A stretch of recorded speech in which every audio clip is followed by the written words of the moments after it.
Vedant, please introduce yourself. My name is Vedant Kailash Kodi. I am learning in 6th standard in Southern High School. Okay.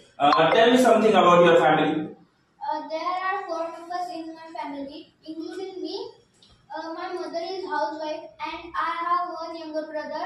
My father works in ST. Okay. Vedant, are you student of Marathi medium or English medium? No, I am semi-English medium student. Okay. Vedant, now I am giving you some sentences for translations. You will have to translate it. Okay? माझ्याकडे 200 रुपये आहेत. I have 200 rupees. माझे बाबा 9 वाजता घरी येतात.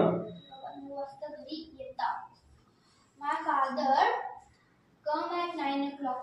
आईने ice cream बनवला आहे. आईने आईस्क्रीम बनवला आहे.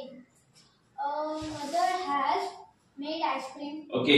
त्यानंतर माझा भाऊ शाळेत गेला नाही. माझा भाऊ शाळेत गेला नाही. My brother did not go school. त्यानंतर मी उद्या उशिरा येईल. मी उद्या उशिरा येईल. I will come late tomorrow. Okay. त्यानंतर तू शाळेत आला आहेस का? तू शाळेत आला आहेस का? Have you come to school? Very good. त्यानंतर तू माझ्यासोबत येशील का? तू माझ्यासोबत येशील का? Will you come with me? Very good.